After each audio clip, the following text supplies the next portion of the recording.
Founda.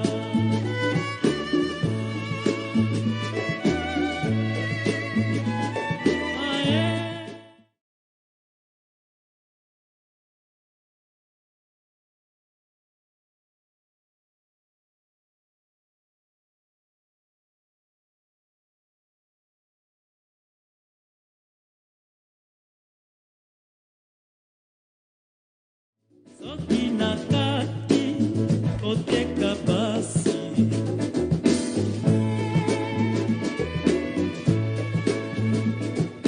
na pasi oyo ya boye kai na bana mawa na kokate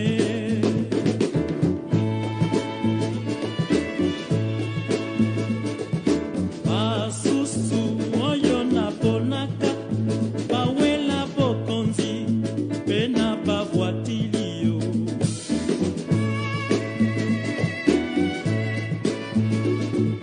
bavoti tango ekomaka kai na komi moto pona bango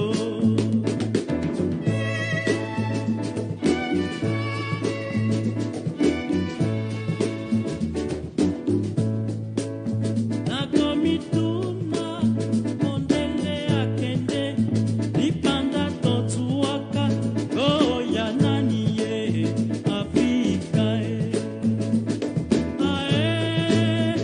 Afrika Afrika oh dipanda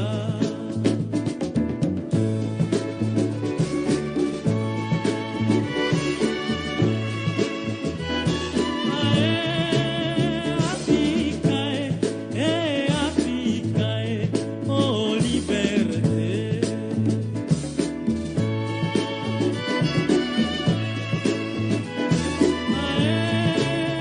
Africa, Africa, oh liberté.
Greetings to you all who are joining us from home and abroad, and a special welcome to our panelists, Mr. Kika as chair, and Sydney, others known as Sipo Malunga, and Eleanor Susuru. I'm pleased to introduce another of very detailed reports on organized violence and torture in Zimbabwe, a report to be launched tomorrow, 1982 to 1987, a period which coincides, as you realize, with the Gukurahundi period. And we have aptly titled this discussion, what does Gukurahundi keep staring the nation in the face? It's so because it's unresolved. It cannot be resolved as long as the national question in Zimbabwe is not resolved. Gukurahundi is a national tragedy, a national blemish on the history of this country. We have visited this discussion many times before, and significantly, the two panelists, namely Sydney and Eleanor, were on a similar but much more poignant discussion held at Sapis Trust 3 years ago, and then the following day in Bulawayo. It was highly emotional, as it was a reminder that this is an issue that will continue to stare us in the face. And we're sorry to have to say that we had another panelist on that occasion, Martin Rupia, who has since left us and timely death a few weeks ago. And we'd like to, through this forum, convey our sincere condolences to his family and all of those that have known Martin, a great patriot that he was. I won't say much more than I have to say, except to introduce our moderator today, Musa Kika, one of our young Turks, the new generation of leaders emergent. Musa.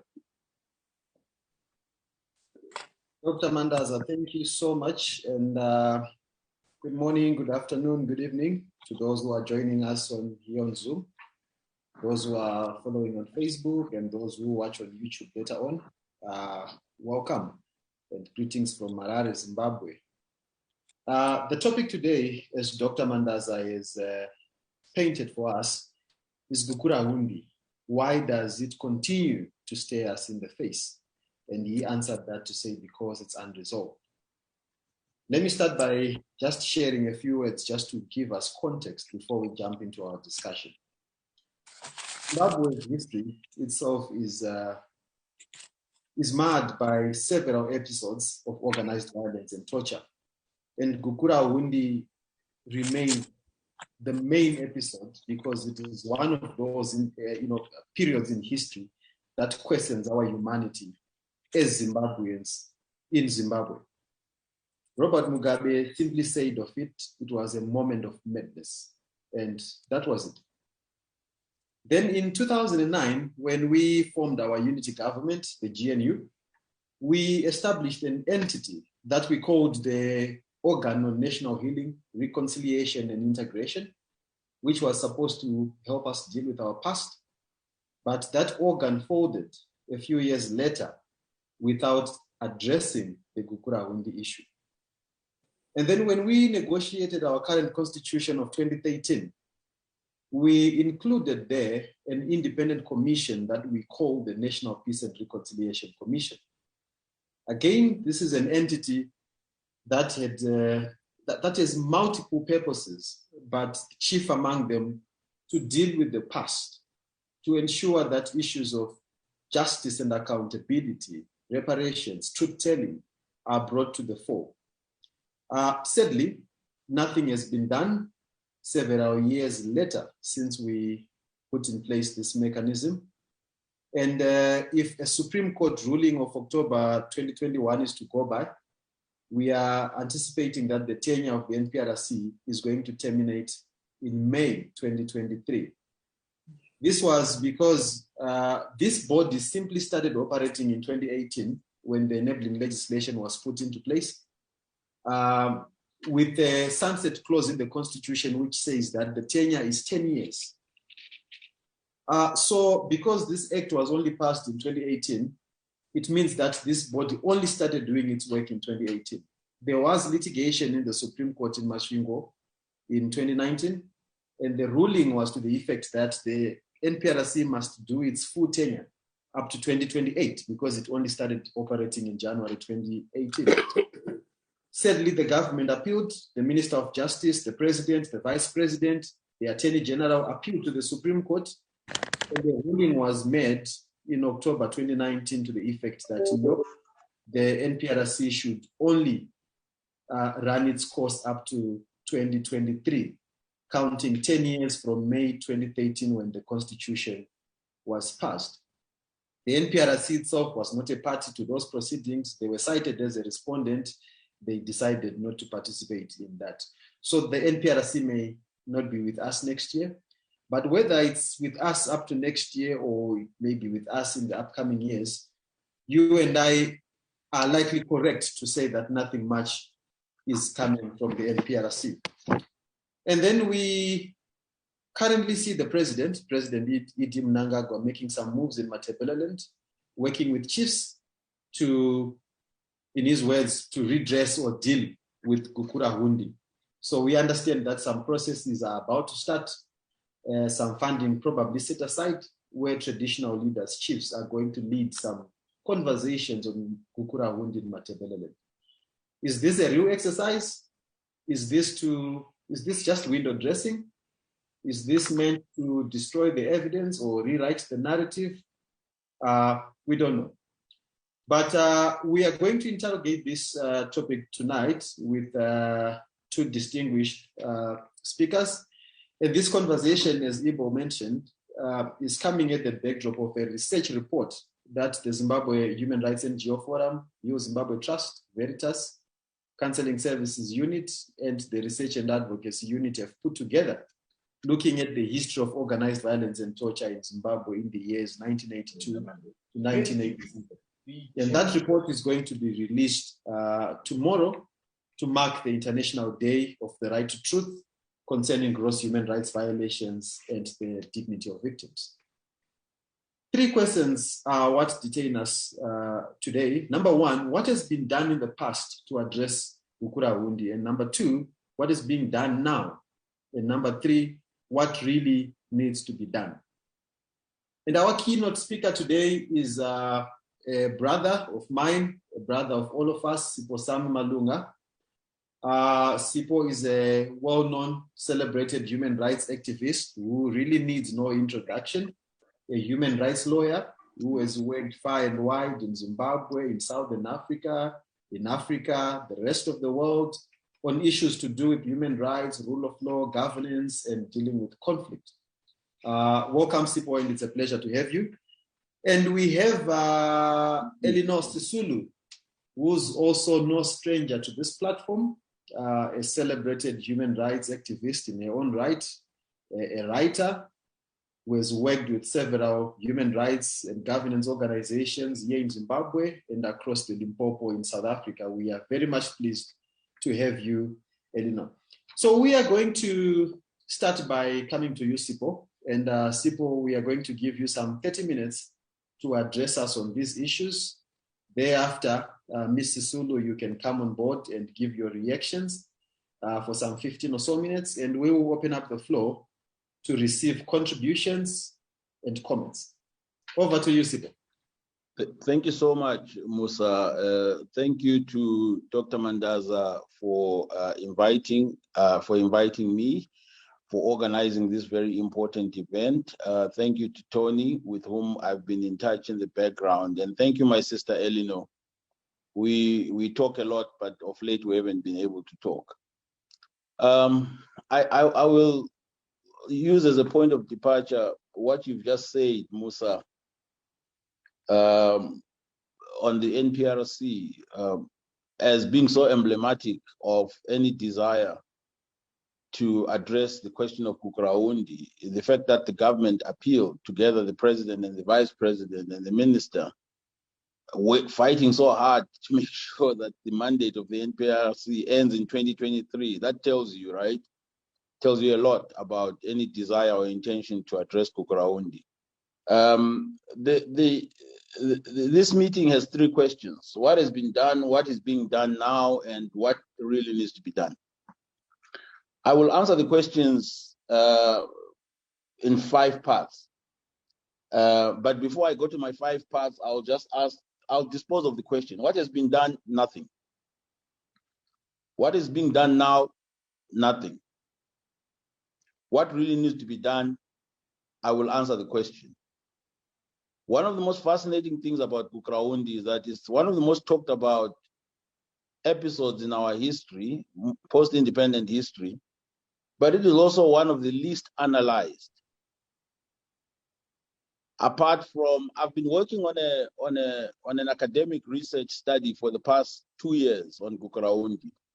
I should just say that up front. And I understand it far much more than I did 2 years ago. A lot of the discourse on Gukurahundi has been quite factual. It has been around questions of the impact of Gukurahundi, what it left in its wake, people dead, people injured, children without birth certificates, property destroyed. And there are 2 key reports, maybe 3, depending. The Breaking the Silence is the most illustrative report regarding the atrocities. Although it was released in 1997, it's based on compilations and interview statements and witness statements from the time it occurred, and based largely on the work of the missionaries, the Roman Catholic Church, the missions that were in Lupane, Pumula Mission, Minda Mission, in Matabeleland South. So the mission staff, the clergy that were able to compile and receive a lot of reports from victims. And so that's one part of the source of material for the Gukurahundi. There are also some medical records, because at the time, doctors were receiving victims that were brutalized. Dr. Boyd, extensively documented. He was working in Matabeleland South. Extensively documented accounts of victims that were coming, victims of Gukurahundi. There's a report by the Lawyers Committee for Human Rights, Bill Buckley. He spent some time in Zimbabwe around 1985, 86, and he compiled a report called Wages of War. Very fascinating report. There's a number of other doctoral theses. Katri Yap has done fascinating thesis on Gukurahundi. He was able to undertake extensive interviews with key actors, including the Gukurahundi commander, actually, Colonel Munemo, and others, and the Minister of Justice, Minister of Security at the time, Emerson Mnangagwa, and many others. It's a fascinating thesis. It's called Uprooting the Weeds, and it talks about the massacres in Matabeleland. There are many others, many other works that look at Gukurahundi from many different angles. But what's been missing, and I will address this as part of the study that I've been doing in the past couple of years, has been the categorization of Gukurahundi. What was it? I mean, we talk about it as if we're all talking about the same thing. Because if you're saying you're going to resolve it, you're going to resolve what? What was Gukurahundi for you to resolve? Because what it was determines what needs to be done about it. And that's very fundamental. There are some things, if it's a particular thing, a specific thing has to be done about it. If it's another thing, then you can do many other different things. So what has preoccupied me as a criminal lawyer, an international criminal lawyer, has been, I've worked in many different other settings on crimes similar to the Gukurahundi, has been that it hasn't been categorized or characterized in any way legally. What was it? But there are many fascinating pointers that will tell you what it was. And I'll talk about this. So I have 6 questions, which I'll try to rush through. The first is, did atrocities actually occur in Matabeleland? Or did what happened in Matabeleland constitute atrocities? And the answer, and I answer this in my study, the answer is absolutely yes. There are 4 categories of crimes, maybe more, but the 4 most serious categories of crimes, that atrocities that the Gukurahundi committed in Matabeleland were firstly mass murder. The second is systematic and mass rape of women. This is the least discussed, least understudied, least researched, for normal reasons, especially cultural. But the use of rape, systematic rape of young women was so prevalent by the Gukurahundi. And I detail, in one instance, I detail over 40 instances of rape. And in some instances, rapes of up to 60 children, up to between 14 and 16 years. and then forcing the boys at the school at which these children were taken to then rape the girls while the 5th Brigade watched and enjoyed itself. Many instances of girls being taken and kept at the camp, girls being raped repeatedly for months. And of course, the consequence, which has been discussed, the impact, the birth certificate, and all these other things, is that many of these women got pregnant because of the Gukurahundi, and they then have children from the Gukurahundi. The other crime, a very, very prevalent crime of Gukurahundi, was the enforced disappearance of people, individuals. Generally, but more specifically, enforced disappearance of individuals perceived to be ZAPU community leaders or ZIPRA community leaders, or former ZIPRA combatants in the area, but more generally young men, and sometimes old men. And I talk about this extensively, and there's many clear examples of this. And the final one is the mass detention of civilians in completely inhumane conditions, atrocious conditions where they were subjected to inhuman treatment, torture, cruel and degrading treatment, unbelievable treatment. And I address this. There's other crimes, obviously, other conduct, including the wholesale destruction of villages, burning of villages. But one distinguishing factor about the Gukurahundi was the manner in which the atrocities were committed. Really heinous, barbaric ways in which people were killed. Not the normal way you kill somebody.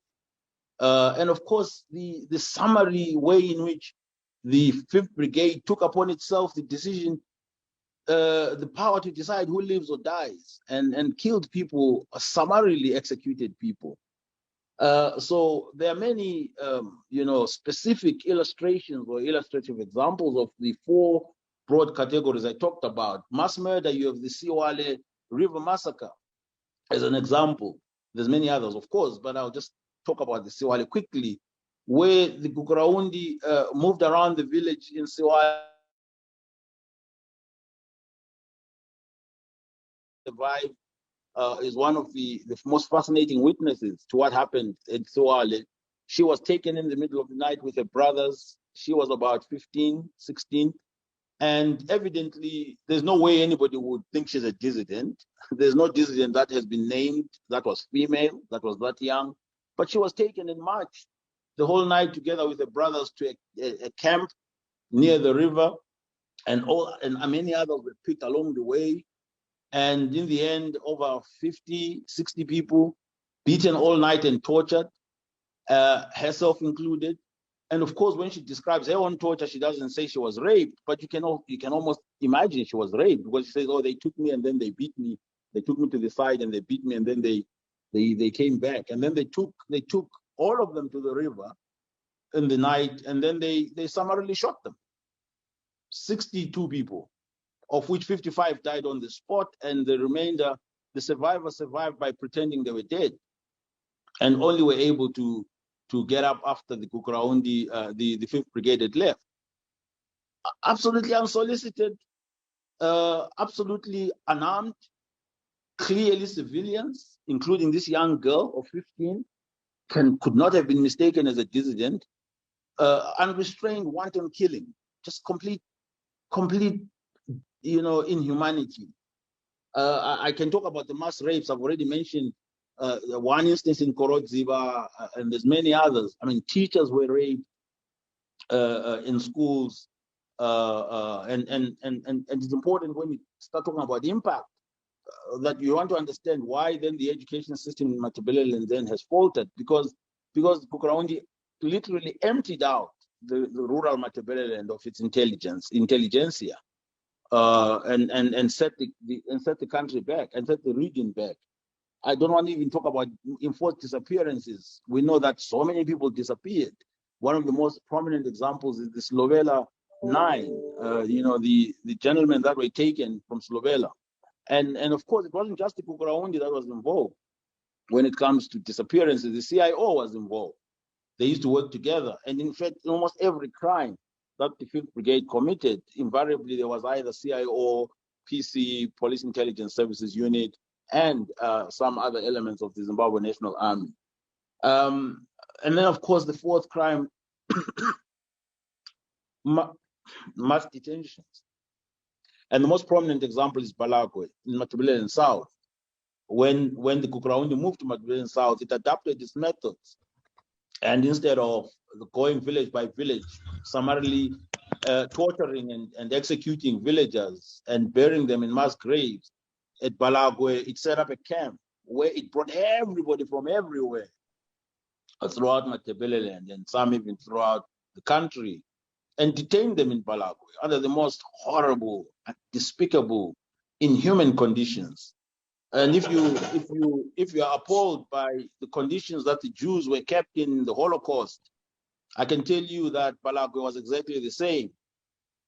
People were kept in inhuman conditions, no food, no water, no shelter, and many died just from starvation. And they were tortured daily, they were beaten. And this was a huge operation, including the CIO, the police, 5th Brigade members, systematic torture. It really aimed at breaking the community. They were collected from around Beleland South, and the camp at some point would have thousands of people. And there are estimates that, in total, over 10, 15,000, 20,000 people went through the camp. And of course, the fate was the same. People would be taken, they would be kept there, underfed or not fed at all, and every day they'd be taken and tortured. The most despicable of ways. And the torture, might surprise you, involved many CIO officials, including CIO female officers.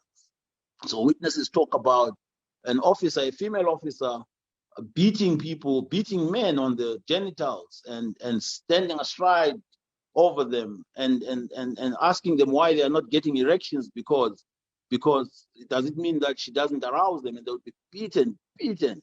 And then, of course, you get, for the first time, instances of mutilation of women's vaginas at Balagwe, a very new telling. And then, of course, continued rapes, women being taken for days, being given to Gukurahundi soldiers as wives for months, and being raped. And then, of course, many people died from the torture. And when they died, they were then thrown into mine shafts. Initially, they were being buried around the Balagwe. But of course, the burial space was not enough. And there was also a chance that they could be discovered. So then it was easier to then put people in mine shafts. People were now being thrown into shafts, mine shafts, gold mine shafts. And there's many people there, victims of torture and killing by the Gukurahundi. So the question for me, as I engaged this topic, was, okay, so what was this? Mugabe called it a moment of madness. Okay, fine, that's his opinion of it. Many people say it was excessive use of force by the army. Okay, that's an opinion. Some people say it was a war between ZIPRA and the army, National Army. Okay. But I wanted to understand, as a criminal lawyer, international criminal lawyer, what was this? How do you classify it even under international, even under national law? I came to the conclusion, which I'm ready to stand by, that Gukurahundi atrocities were international crimes. I've been able to conclude that Gukurahundi atrocities constituted 3 core international crimes. The first is genocide. The second is crimes against humanity, and the third is war crimes. I'm able to substantiate these conclusions. Gukurahundi was a genocide in that the Mugabe and his ZANU-PF elite made a decision to eliminate ZAPU.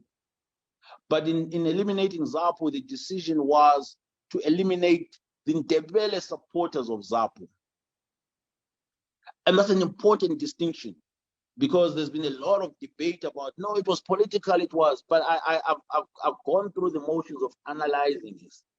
So absolutely, there was a political angle to it, but it doesn't negate the genocidal intent. And when you look what had happened preceding that, you see exactly how the genocidal intent was formed. You have somebody like Zobo, celebrated lawyer from Harvard, in 1980 saying after the election results that, hey, you know, we thought that the white people would struggle to accept the loss of power to black people. This is after Mugabe had won his 57 seats. But we never thought that the Ndebeles would reject Mugabe in this way. Now, at what point do you characterize ZAPU supporters as Ndebeles? And if you think about it, you know, there's a reason why why ZAPU still got 20 votes, 20 seats in Matabeleland. There's a reason.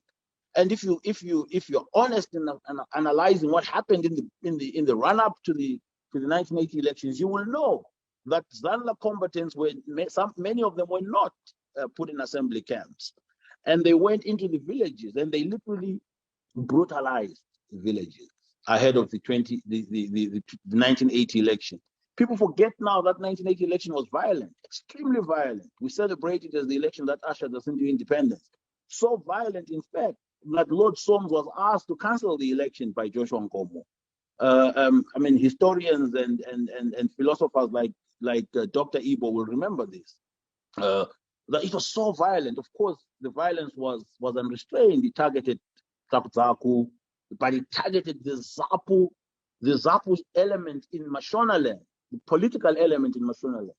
And many of these were Shona. I have to make it very clear. Because remember, Zapu was never a Ndebele party. The 5 or 6 top leadership in Zapu were Shona. I mean, Parrenyatwa, who we celebrate, after whom the first hospital was named, was the vice president of Zapu. He actually died in Tabazinduna there, hit by a train, so the Rhodesians say. But he was a Shona. He was Nkomo's deputy. Chinamano was not Ndebele. We can keep going. Nyandoro, Chikerema, all these people that were in Zapu were not Ndebele. So Nkomo was genuinely trying to build a national party. But what we see in 1980 is a characterization of Zapu as a Ndebele party. And you get people like Zobo saying this. You get Mugabe in interviews saying the people of Matabeleland have to be reoriented. You get to understand that this thing gets very tribal. You get the Central Committee meeting and talking about Ndebele's needing to be wiped out. And yes, it's Zapu, but because Ndebele supporters of Zapu, the perception was that after the election, the enclave of Matabeleland, the enclave of Zapu remained Matabeleland with Ndebele supporters. So we go and deal with the supporters. And we know this is consistent. I've written a paper which was published early in the year called The History of Atrocity. And it traces the agenda, the political agenda and the ideology of ZANU-PF for one party state and destroying all opposition and critics. You find time to read the paper if you can. So I traced this over 40 years, the history of atrocity over 40 years. I traced it all the way up to 2021. But on that, we can talk about at a separate time. I'm talking here about an ideology. So the ideology was formed, and there's minutes, Zobo, talking about the Central Committee making a decision. And then when you listen carefully to the utterances, and Tony, I'm answering a question you posed in your report. Was Gukurahundi a genocide or crimes against humanity? It was both a genocide and crimes against humanity. I can unequivocally argue that. Of course, others can argue other things. So you begin to have this narrative that Zapu is a Ndebele party, which it wasn't. And you know the adage that if you want to, if a leopard wants to eat its own children, it first accuses them of smelling like goats. So you then have Mugabe and his entire ZANU-PF coterie saying, hey, you know what? These are Ndebeles. And because remember that they had only deployed the Zanla combatants in Mashonaland, Midlands, Manicaland. They hadn't done the same in Matabeleland. So the people in Matabeleland were actually able to vote freely. That's why Zapu got his 20 seats. I'm 100% certain that had there been no violence around the country, Zapu would have gotten more than 20 seats. the Zanla combatants had gone out there and emptied Zapu and Taku and other support. I'm not saying that's why Mzorewa got 3 votes. I think Mzorewa was just unpopular. But in reality, that's what then happened. So that's the backdrop, right? And when you, at some point when I release my findings of my study, you will understand how I reached the conclusion. And I compare the genocide in Beleland with genocide ranging from 1904, the genocide of the Herero in Namibia by the Germans, which they finally admitted, the Armenian genocide by the Turkish, which they've sort of admitted, the genocide of the Ukrainians by the Russians, the Holodomor, which they have refused to accept, but which is self-evident. The genocide that occurred in the former Yugoslavia of Bosnian Serbs and Bosnian Croats and so on in that war, which has been acknowledged and which has been dealt with by the International Criminal Tribunal for Yugoslavia. The genocide in Rwanda, the most modern, the most vivid in our memories, which happened in 1994, I believe it was, over a space of 100 days. So there's absolutely no question that the intent to commit genocide was formed. The fact that there was politics involved does not negate the genocidal intent. And there's many instances of incitement to genocide, speech designed, to shore up and to agitate, these attacks against Ndebele citizens. And I have to say this because if we're talking about resolving Gukurahundi, we must say what it is. What's the reality? We are not. It may make people uncomfortable that we're saying that there was a genocide of Ndebeles, but we're also not saying that all Shonas went and killed Ndebeles in Matebele. No, I will get to who killed Ndebeles in Matebele as part of my presentation when I talk about the criminal responsibility of the perpetrators. But there was a genocide. It's the same as saying, did all Germans kill the Jews? No, it was the Nazi machinery that killed the Jews, and the Germans are ashamed of it, to a point where they've even passed anti-denialism laws. Did some comply? Did some assist, aid, abet the perpetration of genocide for fear? Maybe some opportunistically, yes. And the reality is that the ZANU-PF machinery was exactly the same as the Nazi. If you're thinking about the planning, the execution, the intention to literally reorient or wipe out these supporters of ZAPU. The language we have, it's a snake, you have to crush it. It's so vivid, right? I mean, can you imagine what you do with a snake? Every time you see it, you crush it. And the children of the snake, you crush. And this was the mission given to the Gukurahundi, the 5th Brigade, that go there, plow and reconstruct. They had complete carte blanche. There are now some arguments that, they were the most ill-disciplined and, the problem was their discipline. How do you train people and deploy them and give them these instructions and then try and turn around and say, oh, no, it's discipline issues? No, that was the intention, absolutely the intention.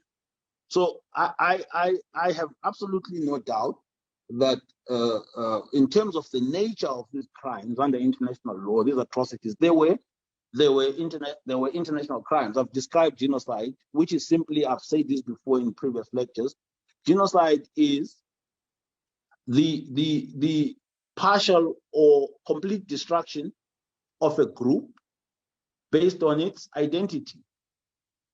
So so if you destroy in whole or in part a group, and there are 4 groups that are protected by the Genocide Convention: national groups, religious groups, ethnic groups, and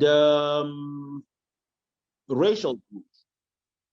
So in modern times, the most recent genocide in Rwanda was an ethnic genocide, and Matebeleland was an ethnic genocide because of the Ndebele nature of the victims.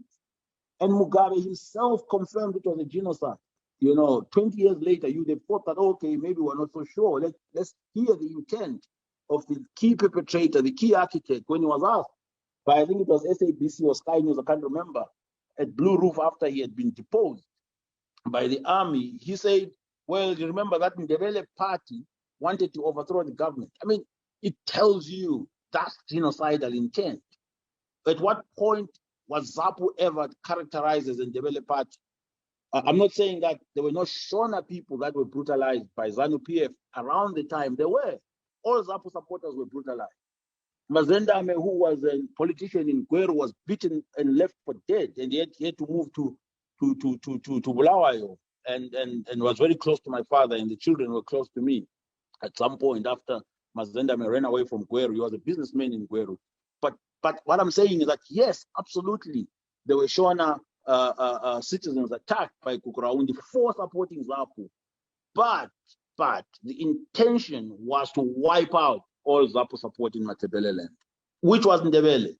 And there are many instances of victims saying that when you say the word in Shona, when you spoke in Shona, you would be spared. There are many instances where they would stop buses and search buses and look at IDs, and they would spare people bearing Shona names on their identity, on their ID cards. This is not to say, and I say this all the time, that people must stop being defensive about Gukurahundi. Nobody is saying every Shona person went and killed people in Matebeleland. We are saying that small group hatched a plan to kill the Ndebele in Matebeleland because they supported ZAPU, and therefore it was a genocide. It doesn't matter that Innocent Kala was part of it. You can commit a genocide against your own people. There's nothing in the Genocide Convention that says the perpetrator must be from a group other than the victim, even though that's indicative of a genocide, usually, that the perpetrators constitute a different group from the victims. And that's exactly what happened. The 5th Brigade was predominantly a Shona brigade. Some of the earlier Ndebele people who were trained were weaned off, and that made it easy, right? And they went to villages, they spoke in Shona, they forced villagers to sing Shona songs, they beat people who couldn't speak Shona, who couldn't understand, they killed people. So there's absolutely no debate about that. And as I release my findings, you will be able to see more of that. One of the most important things that's never been discussed, which I chose to look at because of the way my research took me, was whether war crimes were committed in Matebeleland and the Midlands. And I'll talk about crimes against humanity. So war crimes are basically violations of the laws and customs of war. They are grave breaches of the Geneva Conventions in case of international conflict. And war crimes can be committed in non-international armed conflict, which is civil wars, like happened in, well, I don't even want to say happened in Sierra Leone, because that war had many different connotations. The war in the DRC is a civil war, but with international implications and connotations. And many of the wars basically now transcend borders. So the question is, for there to be a war crime, there has to be a war.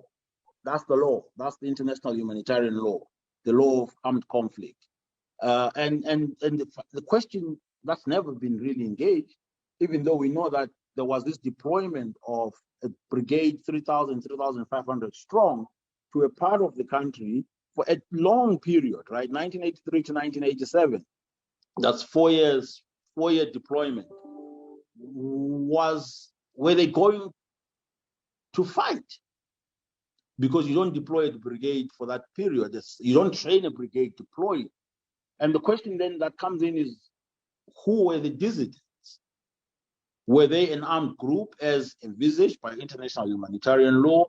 And there are specific requirements which I've looked at on what constitutes an armed group, what level of organization is required, what should be the intensity of the conflict for it to qualify as a non-international armed group. And there are many different legal requirements of the law, common Article 3 of the Geneva Convention, common to all the Geneva Conventions, which expressly prohibit the targeting of civilians in a conflict, but which also helps you set out, oh, Musa saying I've got 5 minutes, and my goodness, I've got so much to say. I mean, 5 minutes won't be enough, Musa.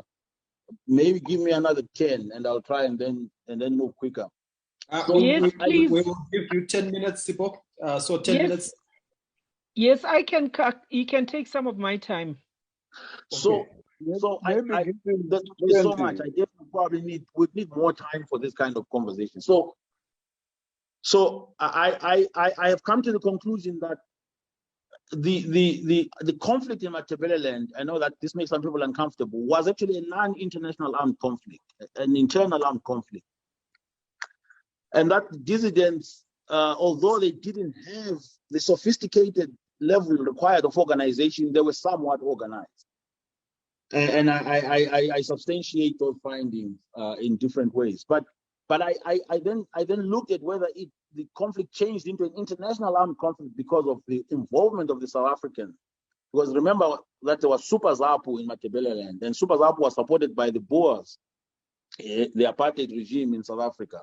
I concluded that the support of the Boers did not elevate the conflict to an international armed conflict. There are many reasons I draw that conclusion.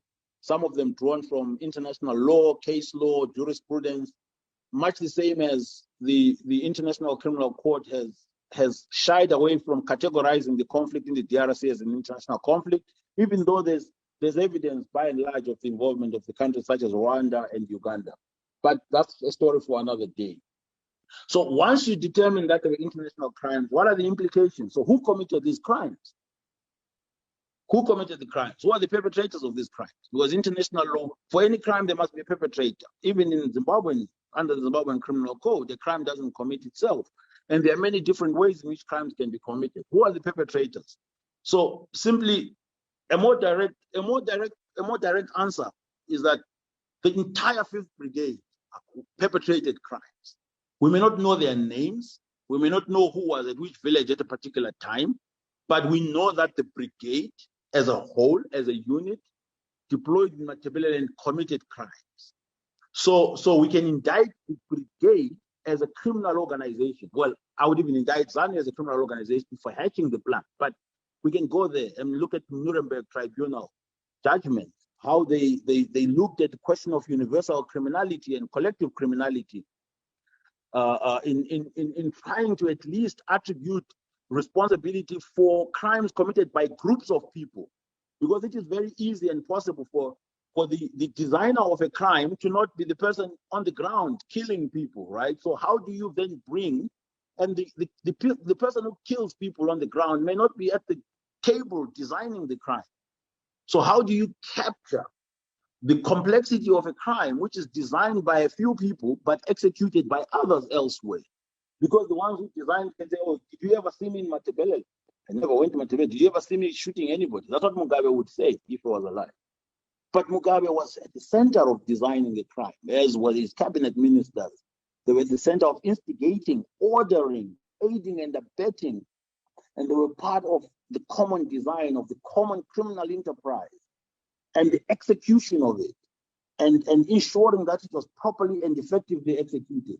So international law has a way in which it can identify who, as a collective, is part of the perpetration of international crime. So I look at these issues and I address them as well, and I can say quite definitively, without any equivocation, that the perpetrators, some are known because they never hid themselves, and some are not. But we know that we know the commanders, we know the superiors, the civilian, political leaders, they are known. And there's a way in which international law attributes criminal responsibility to different ways. The next question is, now if you know the perpetrators, well, I'm going steadily, right? Did atrocities happen? What is the nature of the atrocity? Who committed the atrocity? If you know the perpetrators, can they be held to account? And the answer is absolutely, definitely yes. Under our law in Zimbabwe, anybody who commits any crime, and I've already said Gukurahundi was genocide, crimes against humanity, and war crimes, but the constituent elements of those crimes were murder, torture, kidnapping, rape, destruction of property, which is sometimes used to be known as malicious injury to property, and so on. So any crime you find in the criminal code, and I look at this, I analyze the criminal code to see to what extent the criminal code captures the crimes of Gukurahundi. So absolutely the perpetrators can be held to account. But under national law, there are some serious obstacles to holding perpetrators to account. The first one, I will say, is that in 1987, the 1988, in fact, the decision was made in 1987, and the amnesty ordinance of 1988 was signed in April by Simon Mzenda and the current president, as he was then Minister of Justice. The Mugabe indemnified all perpetrators of atrocities in the Gukurahundi campaign of all criminal responsibility. He issued an amnesty to the dissidents and issued an amnesty to all members of the security services, which means he issued an amnesty to himself as well, and to his cabinet members who had been implicated in these crimes. So by operation of that amnesty, all the crimes were wiped away. But, and it's a strong but, there's a fundamental question that even though those amnesties may apply nationally, customary international law does not support the giving of amnesties for international crimes. It does not. So that amnesty may as well as never happened. And there's serious precedents in many different tribunals where amnesties have been thrown out. In Sierra Leone, the special court threw out the Lome amnesty agreement, which had been actually, fascinatingly, which had been supported and guaranteed by ECOWAS. When the matter came before the court, they said, we don't recognize this. The Argentinian Supreme Court and Constitutional Court ignored all the amnesties that the generals in Argentina had given themselves. So the law is quite clear that amnesties for international crimes are not supported by international law. But that's another story. But for the sake of clarity, there is that amnesty. There are many other challenges, of course, in holding perpetrators in Zimbabwe accountable. One of them is the fact that the perpetrators, at the high level perpetrators, many of them have remained in power. So they've got political incumbency and therefore use that to drive the impunity. So you can't hold them to account. Which court? Who's going to start? Mugabe died, without anybody ever thinking how they can hold him to account. Terence Shiri, Chimonyo, Edmo Chimonyo, all these people, mind you, they're serious perpetrators of Gukurahundi. They held so many positions. I don't know if Munyam was alive. People like Flint Magama, who killed Jinin Tuta. And everybody knew that. He was made a hero by Mugabe. He died eventually. He was killed by the Renamo in Mozambique because he went to the war. Colonel Dyke, all these were perpetrators of Gukurahundi. Some of them are still alive, some of them are dead. But the notion is that under international law, there are different forms of perpetration. There are different ways in which you can contribute to a crime. And as I said earlier, collective crimes or group crimes have different perpetrators performing different tasks. And international law has a way of attributing criminal responsibility for the different ways in which people contribute to crime. I'll give a simple example. You go to a bank as a gang. Somebody is smart, they plan, they have the drawings of the bank. Somebody brings a car. Somebody brings a gun. Somebody simply watches and waits and watches and is the guard so that the robbers go inside and they commit a crime, they rob, they kill people there. Everybody is accountable. Everybody is responsible for that crime. This is just an example of group criminality or universal or collective criminality, how it works in the most basic way. But there are more expanded ways in which it's explained. So, and then there's another form of responsibility. So if you order a crime, you aid and abet a crime, you instigate a crime, if you omit to do something and fail to prevent a crime, there's many forms of responsibility. If you plan a crime, or if you're part of a joint criminal enterprise that designs a crime. So you can be part of the design. It means that any other crime that's committed as a consequence of the design, which was foreseeable or could reasonably have been foreseeable, you are accountable for that crime as well. Some of this is completely too legalistic, so I won't belabor the point. But the fundamental point I want to make is that at the end of the day, once we acknowledge that in Beleland, genocide, war crimes, and crimes against humanity were committed, we must then say who committed them. We must then say what is the criminal responsibility for these people. We must then say, which is my next point, I've dealt with some of the challenges, not all of them. I can talk about more challenges under the national framework, issues around the proper categorization of crimes. Our criminal code doesn't criminalize crimes against humanity. It criminalizes genocide, and I'm coming to this. It's a very fundamental, fascinating point I want to make on genocide. Well, Zimbabwe is a party to the genocide conventions as well, party to the Geneva Conventions. For war crimes, Zimbabwe would have been obligated to prevent war crimes and to prosecute and punish them if they occur. But as I say, Amnesty Ordinance 11 wiped away all responsibility for everybody. So there are many challenges, and I've alluded to some of them. I'm going to end now by saying, okay, so then what? Right? So clearly under the national legislation, national system, criminal justice system, there are many obstacles. Remember, I'm taking a very legalistic approach to Gukurahundi here. I'm not taking a political approach. The politicians can go and talk to chiefs and do all these other things.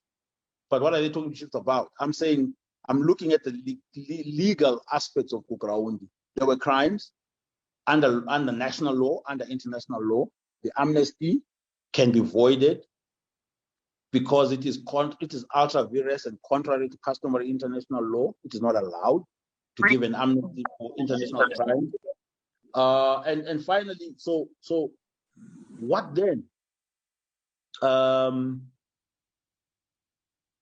There is an international obligation to investigate, prosecute, and punish international crimes.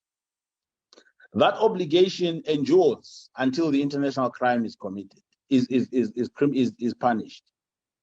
And mind you, under international law, the principle of crimes don't prescribe, they don't expire. In Zimbabwe, crimes expire after 20 years, except murder. Murder is the only crime that doesn't expire in Zimbabwe. So if you look at the Criminal Procedure and Evidence Act, it provides for prescription of crimes.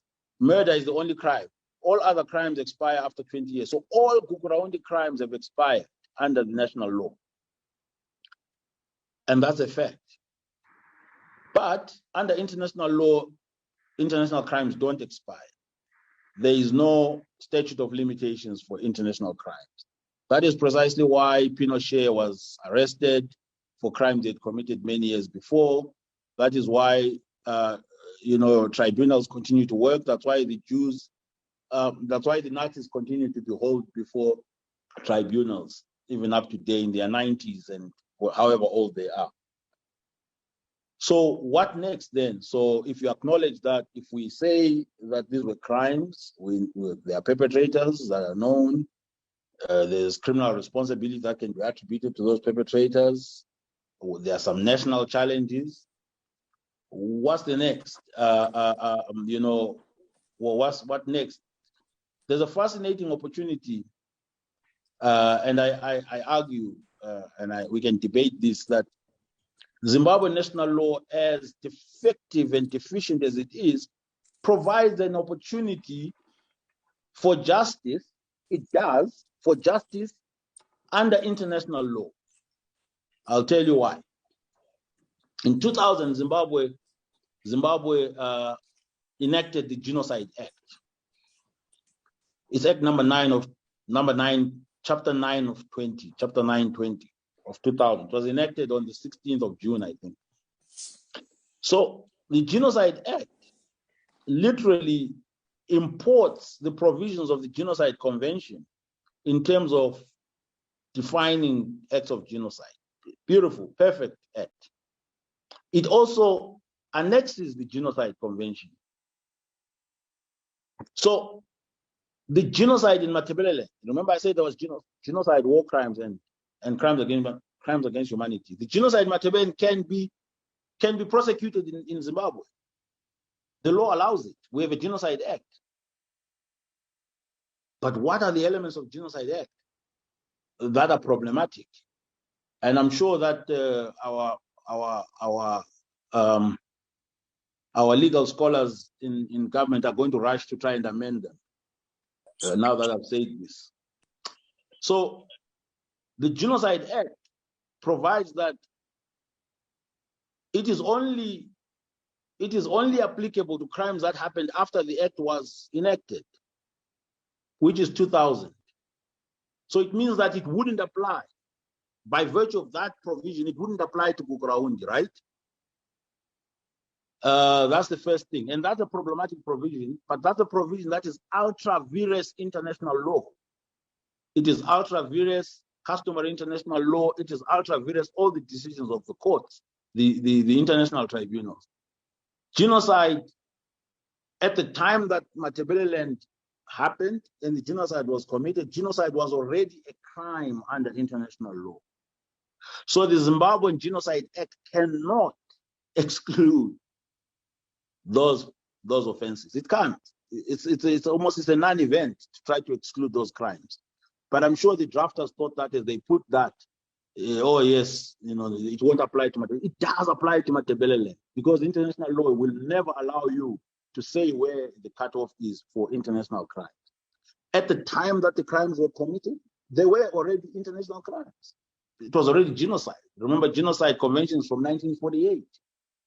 So in 1983, there was already a genocide. The second bit is that under the Genocide Act, there is a requirement that the Attorney General authorizes any prosecution of anybody charged with genocide, and that the Prosecutor General authorizes any prosecution of any person charged with an attempt to commit genocide. That again is ultra vires customary international law. There is no requirement for a trigger. There is no requirement for any permission by any official in any government for the operation of the Genocide Convention or for the operation of the crime of genocide. I mean, guess what? If we had that, nobody would ever be tried for genocide. 90% of the time, the perpetrators of genocide are high-level officials, organized, state officials, party officials, coming together, sometimes organized armed gangs, coming together to perpetrate genocide. Of course, they would absolve themselves. So to then require that only if the Attorney General says you can be charged, can you be charged of genocide, is a non-event. That provision is voidable, maybe even void at the start. And then, of course, the one minor provision in the Genocide Act, which material in many ways, because it also does tell you, it also feeds into the sense of what they were trying to achieve with this Genocide Act, is that there's a prescription of penalties for the crime of genocide or for killing as genocide. Only killing says that the anyone convicted of killing, because remember, genocide, you can kill, you can rape, you can do all crimes, you can destroy property, and it can be part of genocide, genocidal acts. But the act says that where you kill somebody as part of genocide, the penalty will be the same as murder. And when you, for any other offense that's committed as part of genocide, say you beat somebody, you torture somebody, the penalty shall be life imprisonment. Now, I don't even know why that provision was inserted in the Genocide Act, but my sense is that it has the impact of minimizing the seriousness of the crime. Genocide is mass murder, not murder. Mass murder is far much more heinous than anything. It's called the crime of crimes, genocide. It's been described as the crime of crimes, the most heinous of crimes. So there's absolutely no requirement or no need under international law to prescribe a penalty for simple murder, because then, I mean, you might want to even, I know that in many instances, the penalty for murder with actual intent in Zimbabwe is death, but maybe it's not a point to argue too much. So I will end there and say that ultimately the law is clear. It provides for the holding accountable people who commit genocide in Zimbabwe. I've qualified how, distinguished how some of the provisions that are problematic in the Genocide Act would be challengeable. I haven't talked about crimes against humanity, We don't have a law on crimes against humanity. Our criminal code doesn't envisage it. We don't have a law on war crimes. So, but a prosecution for genocide, in my own opinion, and we can debate this, would approximate justice, because genocide is the worst crime that was committed in beleland. There were crimes against humanity too. And remember that it's possible for one conduct, one set of acts, or one conduct to amount to different crimes. So a killing, the Siwale massacre is a genocide. It is also a crime against humanity, and it is also a war crime. So one set of conduct can constitute 3 different crimes. But of course, the challenge with the Zimbabwean legislation, the Zimbabwean legal system, is that we don't have legislation dealing with crimes against humanity and a war crime. So if one was to look for a fallback, what can we do? You can certainly try perpetrators under the Genocide Act. And for that, you could do that in the ordinary courts because the act is there, or you could set up a special tribunal for genocide. I discussed some of this separately.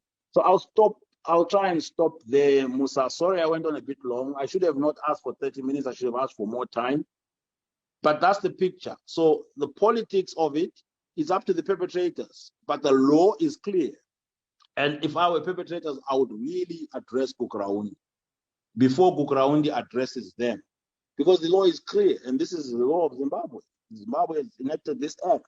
And of course, international law is also clear that there's possibilities of the exercise of universal jurisdiction in relation to international crimes.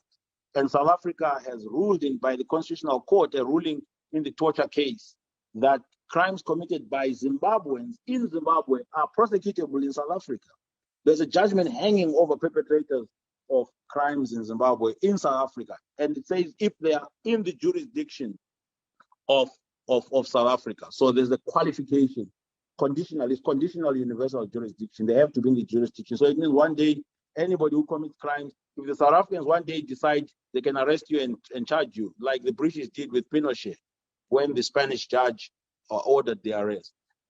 But ultimately, the politicians, the perpetrators, if they want to avoid all these things, they need to seriously deal with Gukurahundi, not this Mickey Mouse thing.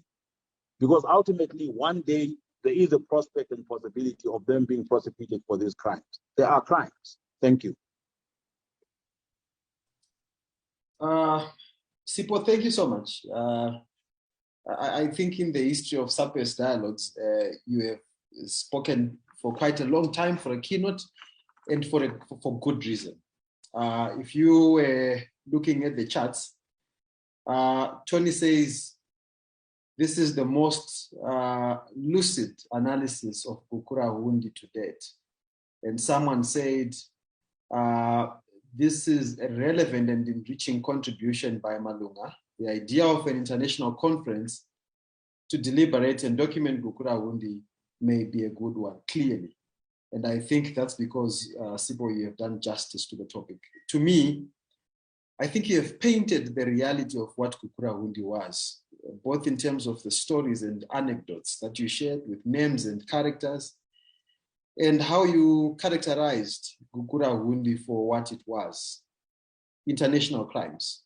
And there is a stark reality that actually in Zimbabwe, we are yet to legally or in any legal way or sense characterized Gukurahundi. I have so many questions. I know others have so many questions. Please hold on to your questions or post them in the chat. We will jump into them. But for now, I want to give Eleanor a chance to come in and make her response in the next 10 minutes. And thereafter, let's discuss. Eleanor, over to you. Oh, thank you very much.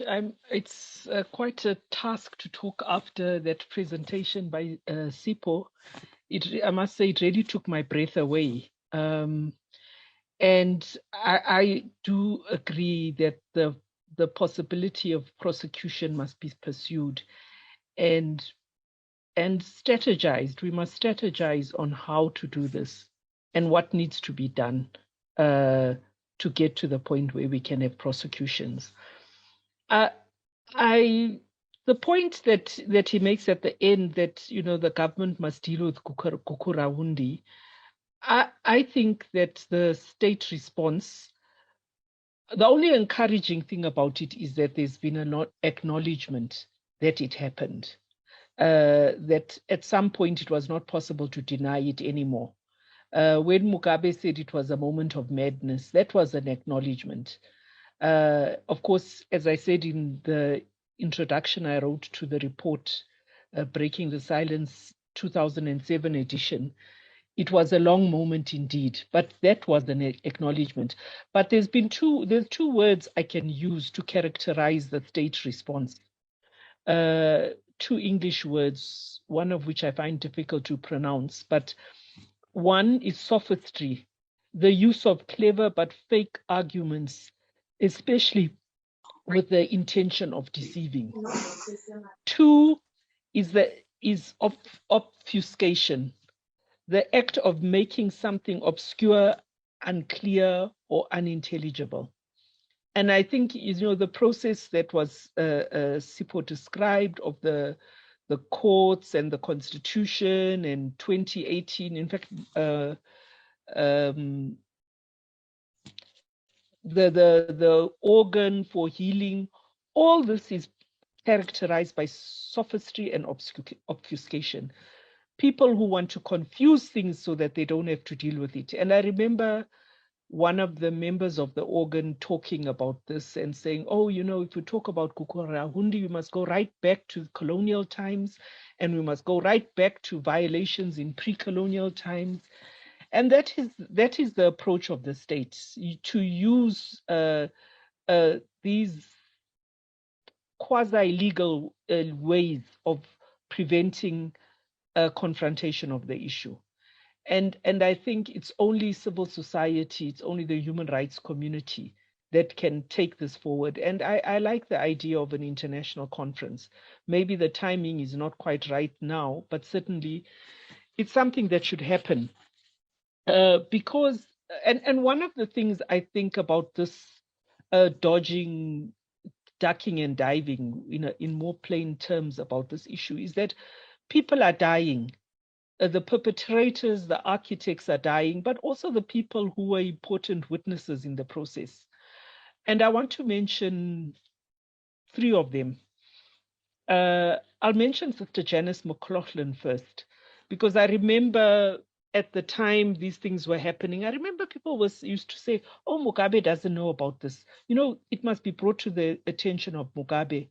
And Sister Janice brought it to his attention and made so this there can never be an excuse to say that anyone in the top echelons didn't know, even if they argued that they were not directly involved in the planning.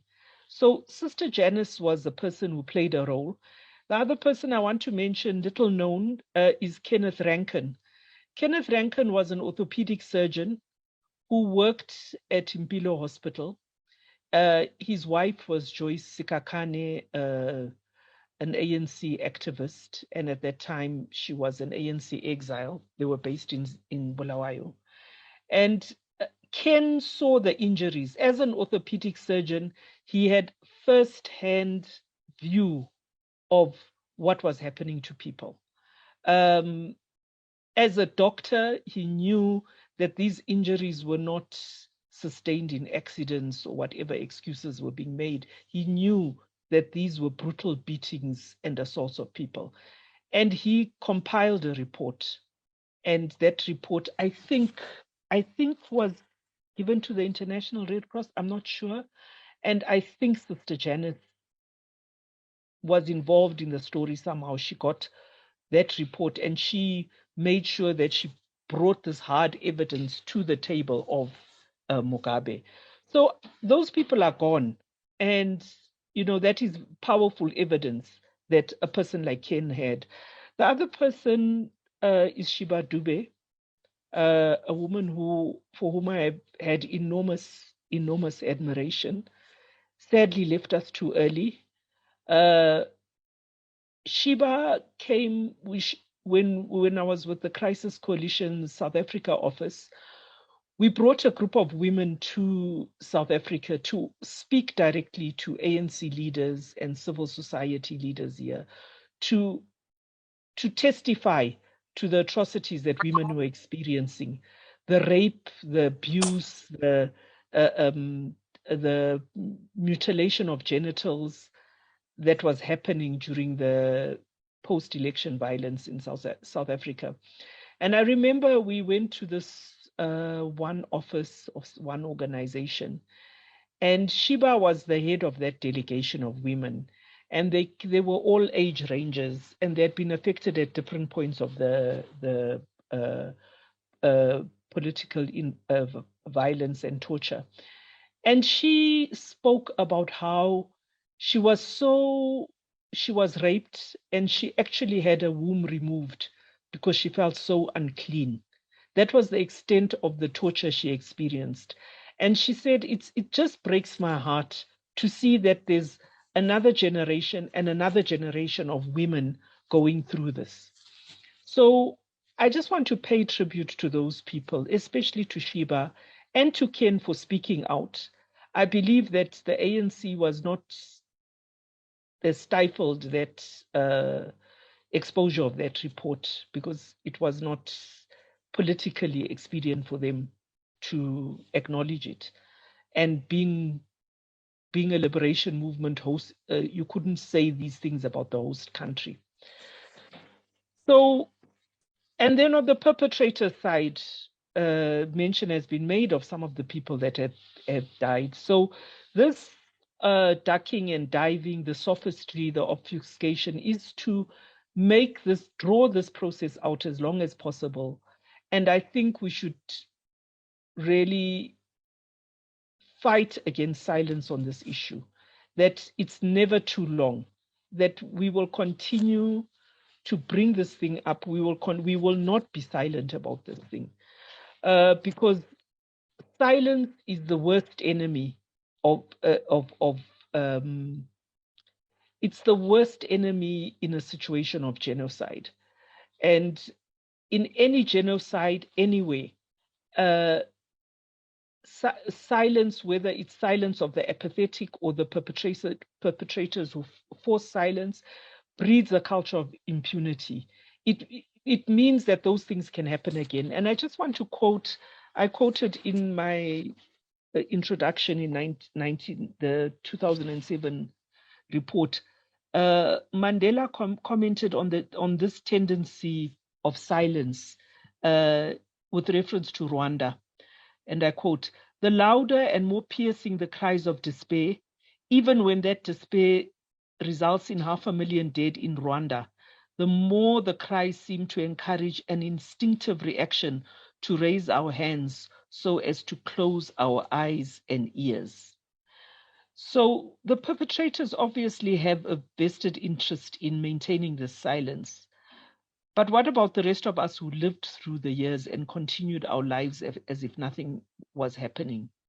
We have a responsibility to make sure that we continue with the breaking of the silence. I'll quote Thabo Mbeki also on the issue of Rwanda, that he said, speaking about Rwanda, he said, "A time such as this demands that the truth, the whole truth, and nothing but the truth should be told. It should be told because not to tell it is to create the conditions for the crime to recur." Because then he apologized to the Rwandese, and he said, "Because we were preoccupied with extricating ourselves from our own nightmare, we did not cry as loudly as we should have against the enormous and heinous crime against the people of Rwanda that was committed in 1994. For that, we owe the people of Rwanda a sincere apology, which I now extend in all sincerity and humility." And I think that Thabo Mbeki owes the Zimbabweans an apology for the silence on the general's report. And on the issue of Gukurahundi, this statement could easily apply. The truth needs to be told, because not to tell it is to create the conditions for the crime to recur. The silence needs to be broken. Hopefully one day, the leaders of the region who have not cried out as loudly as they should have against the enormous and heinous crimes against the people of Zimbabwe that were committed in the past 23 years will see fit to apologize to the people of Zimbabwe. And I want to just say, I want to mention Operation Murambatsvina. Not because I put it on the same level as the nature of Gukurahundi, but because Gukurahundi happened and people got away with it, it made it possible to commit an atrocity such as Operation Murambatsvina. It made it possible to commit many of the atrocities that have happened subsequently. It bred a culture of impunity, and the only way to stop that culture of impunity in its tracks is to have accountability. And so people must be held accountable, even if it's posthumously. They must be held accountable for the grave crimes and the genocide of Gukurahundi. And I would say that all Zimbabweans have a responsibility, because when something like this happens, we need to say, but for the grace of God go we. And I would say that this impunity is not only in Zimbabwe, it's in South Africa as well. And in the region, organized violence and torture are unfortunately much more a feature of state security apparatus in the region than we would like to believe. So I feel that our greatest weapon, Don Matera says, memory is the weapon. And I think that memory needs to continue, and discussions like this. And I also want to ask for a space for the direct victims and survivors to be able to speak, not these state-organized platforms, but genuine platforms. And they didn't necessarily be in Zimbabwe, but genuine platforms where the voices of people can be heard and that we can counter the silence. I think I can stop there. Thank you so much, Eleanor, for those remarks. The sophistry that is happening, deliberate confusion, people dying with their evidence, the need to continue to break the silence, telling the story, the truth needing to be told, and breaking impunity. Because Gukurahundi happened, we allowed it to happen without redress. It's then possible for us to have Murambatsvina. It was possible for us to have 2008. And it is possible for us to continue now recording the cases of torture, abductions, and enforced disappearances that we are recording. Thank you for that. Tabang, I have seen your hand, and I'm going to come to you very soon, together with those who have questions. Please just raise your hands. I'll come to you. I've seen questions on the chat as well. I'm going to extract those. But let me start by posing this question to Mr. Malunga. I'm going to then go to the questions in the chat and also take a few hands that are raised. And the question to Mr. Malunga is, why the deafening silence from the international community? You have characterized, which characterization I agree, Gukurahundi as international crimes, genocide, war crimes, crimes against humanity. And those crimes are crimes with what is understood to be extraterritorial jurisdiction or international jurisdiction. They don't necessarily have to be tried within our borders. They can be tried in South Africa. They can be tried anywhere in the world. Why the deafening silence? And a comment to go with that is the political leaders in office today, who include the perpetrators, are aware of this international responsibility, criminal responsibility which they have, which you correctly outlined. That seems to be a powerful contributor to them wanting to hold on to office now, thereby protecting themselves, at least in their opinions. And as they continue to rule unwanted by the people, they continue to do so by force, thereby perpetuating a cycle of violence, a cycle of impunity. Like I said, we keep recording abductions and torture and enforced disappearance today.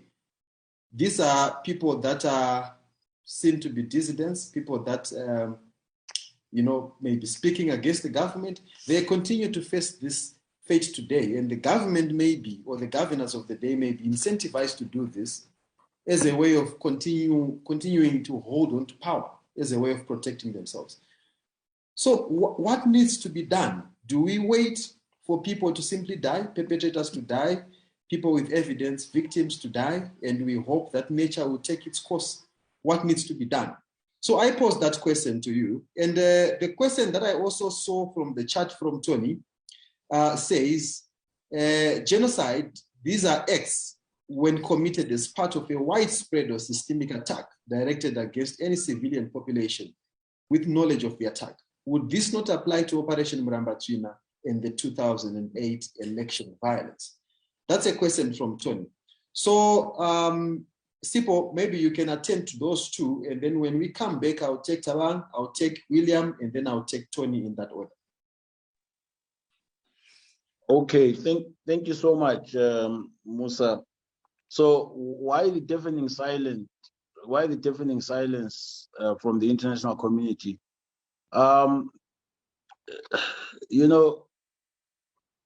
You must remember that the international community has a very short attention span. I could ask you the question, why the deafening silence to the atrocities in Syria?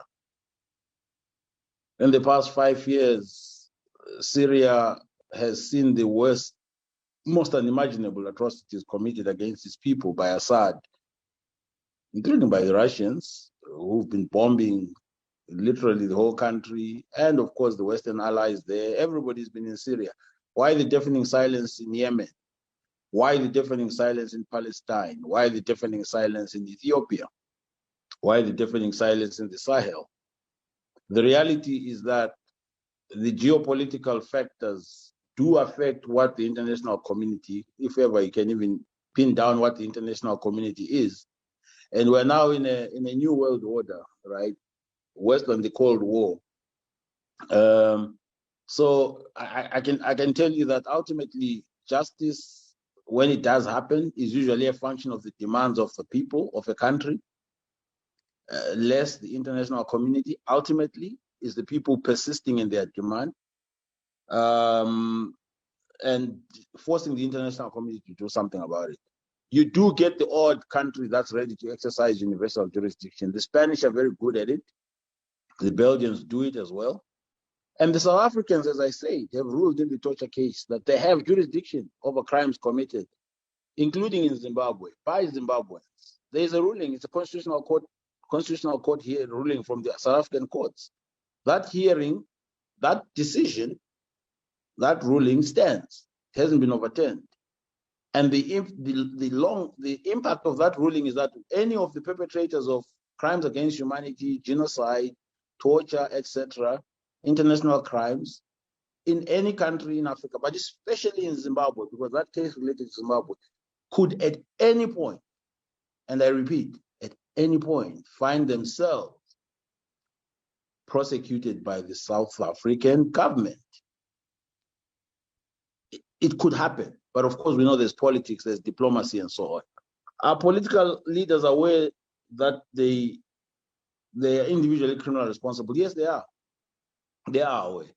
That's why the first act Mugabe did, which was signed by Muzenda, and then Justice Minister Mnangagwa, was to issue an amnesty.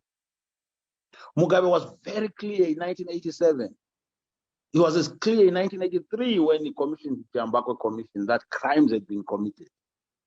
And Mugabe expressed regret. He went around Bindura saying, we must resolve this, we are sorry, there were excesses, there were this. The political leaders have always been aware that they committed crimes in Matabeleland. They are aware. Will this make them hold on to office? It has already made them hold on to office for 40 years. So that's your answer. But they need not wait in fear of what might happen. They can resolve the Gukurahundi. It is possible. Many countries have resolved these episodes in different ways. But one thing for sure is that not resolving it leaves the possibility and option of one day them being prosecuted. And to rely on being in power as the only condition to avoid prosecution is a very dangerous thing. Because we know that you don't always remain in power. With all the strategies, the stratagems, with all the facilities, the apparatus, power at some point will leave you. So, and I'm saying that from my own analysis of the law, international law, national law, it is in the interest of perpetrators to fix this. Because if they don't fix it, there is waiting the prospect and possibility of a prosecution. At least those that are still alive. Because what they did were crimes. And there's nothing that will ever change that. You can shoot the messenger. You can intimidate us for saying it, but we're analyzing the law, we're analyzing what happened. These were crimes. And if you don't deal with a crime, it's going to deal with you at some point. We know that. So, yeah, I mean, Murambatsvina was a genocide. You know, genocide is a special crime. It's one of those crimes, it's a sui generis crime. It's called a special intent crime. As I say, there are 4 protected groups for genocide: national, ethnic, racial, and religious. And you must be able to characterize the group that is attacked as belonging to a protected group. There's another element of genocide is that the perpetrator must have genocidal intent. You must establish that there was an intent to wipe out a group. And you must establish that it was a group, and there are ways in which you can do this, and that the genocidal intent was there. And there are many ways there are negative and positive elements of establishing it. So one could be that the perpetrator viewed the other group as different from him. The other factors are that it was a distinguishable group. And the other is that there was discrimination in attacks, that only certain members of a group were attacked. There are so many ways, objective ways. And also you must also look at the subjective factors related to the perception of the perpetrator regarding the group. So I haven't analyzed Murambatsvina as a genocide. It could certainly be a crime against humanity. Because remember, the legal requirement for crimes against humanity is slightly different. You don't need a discriminatory intent, unlike genocide. You don't need to attack a protected group, unlike genocide. For crimes against humanity, all you need to do is to attack, you need a widespread or systematic attack against a civilian population as part of an organizational or state policy. That's the definition of a crime against humanity. And the only crime against humanity that requires discriminatory intent is persecution, where a person is then targeted by virtue of politics, nationality, identity, ethnicity, religion. It's the closest to genocide, but it is in the family of the crimes against humanity. You could argue that Murambatsvina was a widespread or systematic attack against the civilian population pursuant to a state or organizational policy, because you could easily justify those kind of things, I think. Okay, I'll stop there. Thank you so much, Sipho. So Thabang, I'm going to come to you very quickly. And then, sorry, Musa, I wanted to answer one question before you go to Thabang. So do we wait for perpetrators to die? No, we don't. We demand that perpetrators fix Gukurahundi while they are alive. Because they are there, right? They must fix it. They are the ones that started it. They committed it. And they can fix it. They can, if they seriously intend to. And they have a desire to. And they must fix it in the context of it being international crimes. A few chiefs sitting under a tree talking to villagers is not fixing Gukurahundi, I'm sorry to say. It's not. In my own opinion, as an international criminal lawyer, it's never been. Thank you. Wonderful. I'm glad you raised that, because it's a contemporary issue happening right now, in fact, where the chiefs have been grouped together to address this issue. So, Thabang, very quickly, your question or questions?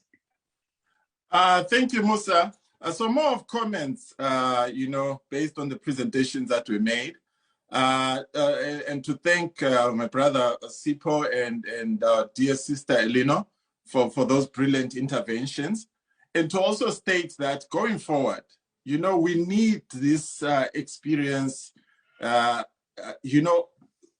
are young people, some of whom are here, Tandegile Moyo, who's done a brilliant video, of a woman called Joyce Ngwenya from Cholocho. Very touching video of the experience that she had, where she lost a limb, her leg, and lost an arm, due to the Gukurahundi people. So we need that support. There are people working on the ground in beleland, they could be working as individuals, they could be community groups like Ipechu. We need to find a way of connecting so that we can have that impact and change the lives of the victims who are still alive, and also that quest for justice. So the victims would like to see justice. It's good now that we have all the research that people like Sipo have done, and going forward, this is where we need to go, where the victims themselves will be able to express themselves. I think Sis Elino asked about it, that the direct victims have a role to play.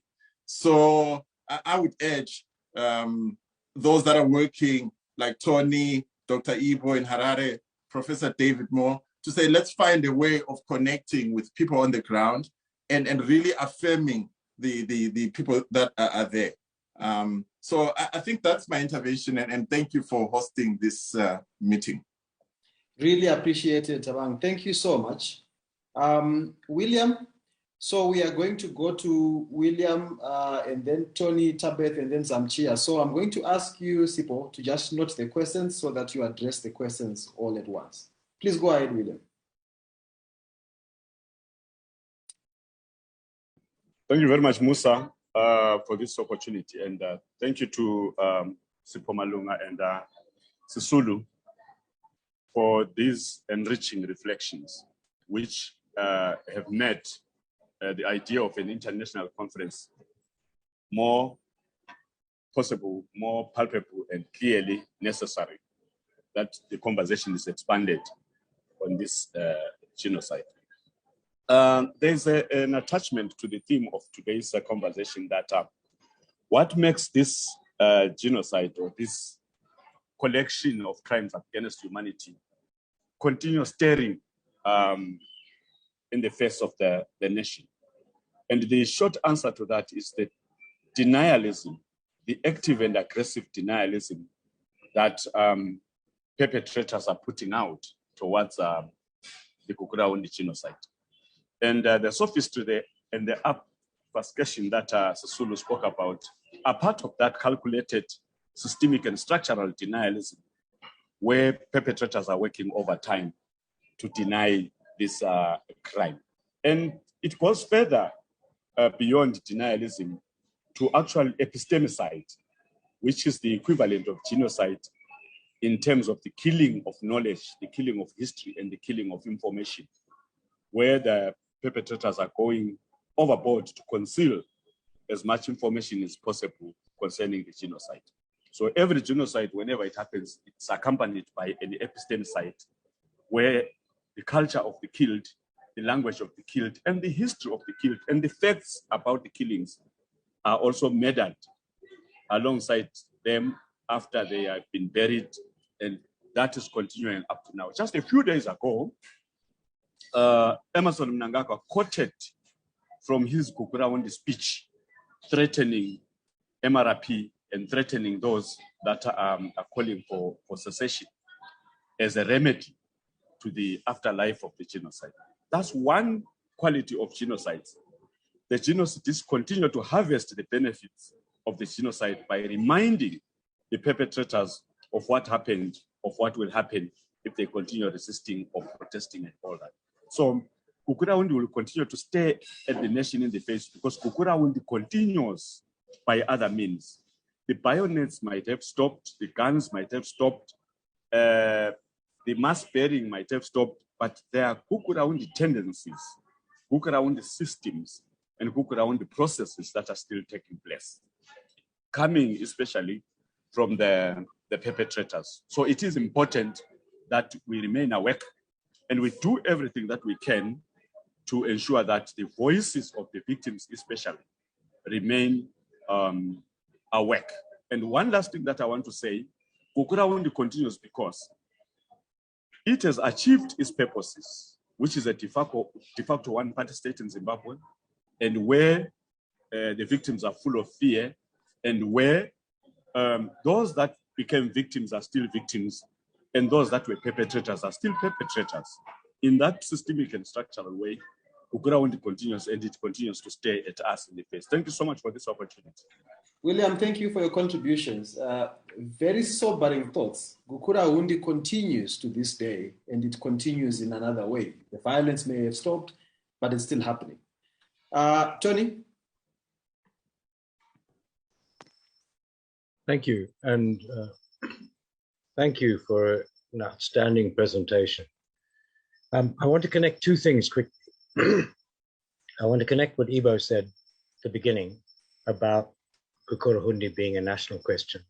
And I want to link it quickly to what Eleanor said about impunity.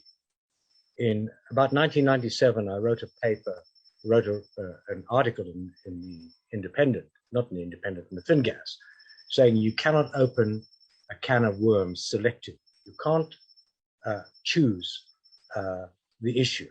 And I say this with all respect to Gukurahundi, because it is an outstanding example of a worm, a very serious worm that eats at the heart of the nation. But the point is that impunity is what bedevils us. It was the basis of the nation coming into existence. That's part of the national question. The impunity for the gross human rights violations that took place between 76 and 79, 80 were extreme. They were war crimes and crimes against humanity without any doubt. And subsequently, what we've had are cycles of impunity followed by genocide, crimes against humanity, cyclically, all the way for the last 40 years. Now, one of the points that was made a long time ago in 1997 by Louis Joinet is that if you want to get out of this mess, you address four basic rights. The right to know, which is the voice of the people, as Ellen was talking about. We need the stories, and we need all the stories, and especially the stories about Gukurahundi. We need the right to justice, and Sifo has outlined that absolutely clearly. There's no doubt that there must be justice, and whether that justice comes from a national process or from an international process is the moot point to be discussed, depending on how political things work out. There must be a right to non-recurrence. That's absolutely critical. Those people who are involved in gross human rights violations for the 50 or 60 years that we've been doing these things shall not occupy any public office. That's very clear. There must be lustration of all these groups and individuals who are involved in this. And finally, there shall be reparations. And I think that's very important. And that was one of the major points in the Breaking the Silence reports. I think they were very soft on justice, but they were very strong on reparations. The right to restitution, to compensation, and to rehabilitation.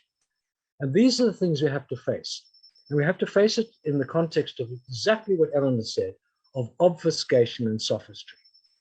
And in my view, what's happened is the NPRC has failed utterly, and we will undoubtedly be left as citizens and civil society, churches and everyone else, be responsible for carrying the banner into the future.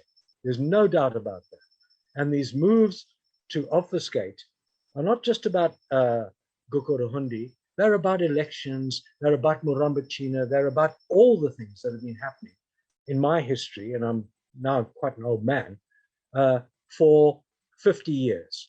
We need to address this. And I'd be very interested in Sifo's view about the notion of addressing the problems of Zimbabwe comprehensively, not selectively, but comprehensively. on all the things that we've done to each other for over 50 years. Thank you. Thank you so much, Tony. And you also bring it back to the issue of citizens. It seems like the ball is in the courts of citizens regarding what they will do with this, given the lack of political will that the NPRC seemingly is incapable of dealing with this issue. Tabeth, over to you. And I'm just going to ask Tabeth and Zamchia if you are able to just quickly summarize your thoughts as we are running out of time. Tabeth? Thank you. I think my concerns, they've been addressed by the previous speakers. But my worry is, as a country, I know politicians, they are always saying they are going to compensate the victims, but really, do they have the capacity and finances to compensate? After so many years, they've always been talking maybe about compensating the victims. What are your views on this? Do you really think the government has the capacity to compensate? Thank you. Thank you so much, Tabeth. Sipo, I'm sure you have captured that question. Finally, Dr. Zamchia.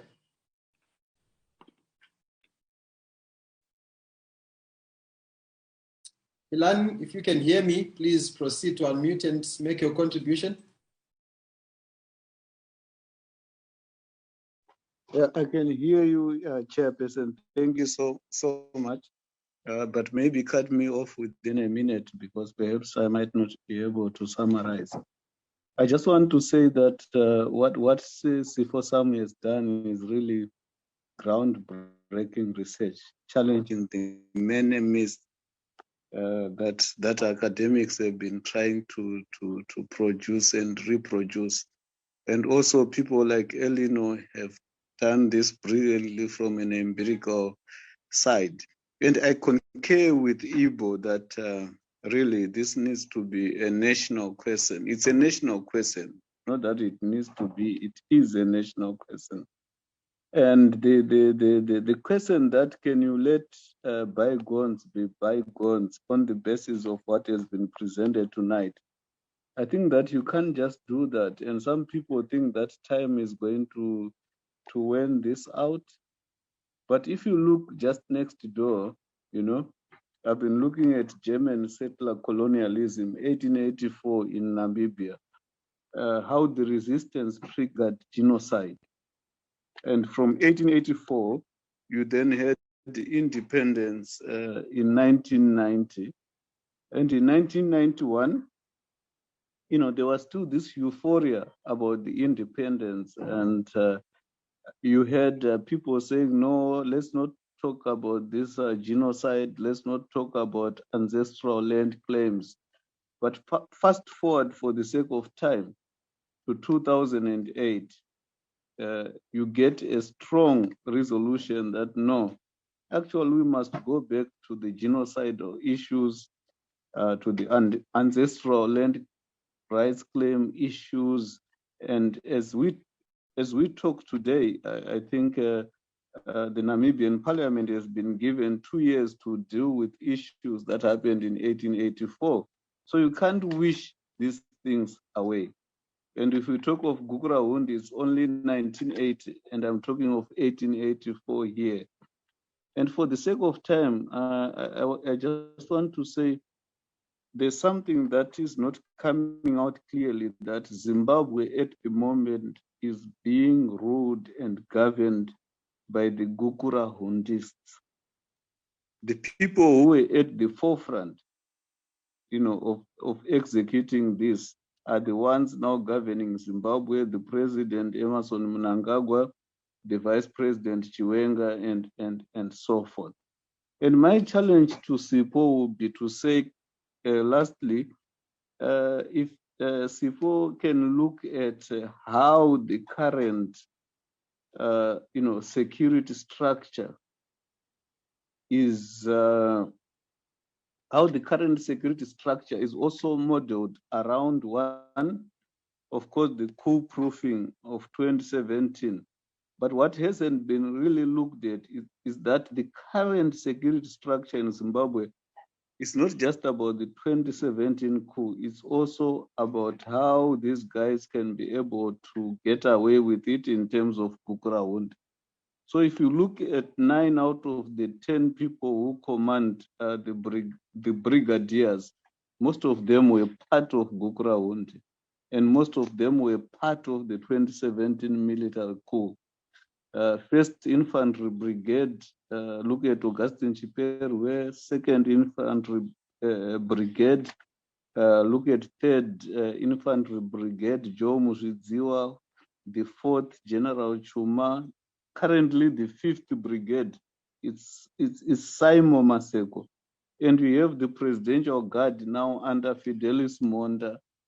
Look at the Mechanized Brigade, Thomas Vunzai Mulambo, my homeboy, Artillery Brigade, Sidin Singize, Harare District, Charles Shumba, Blawayo, the first, brigade to be commanded by a woman, Keno, Osis.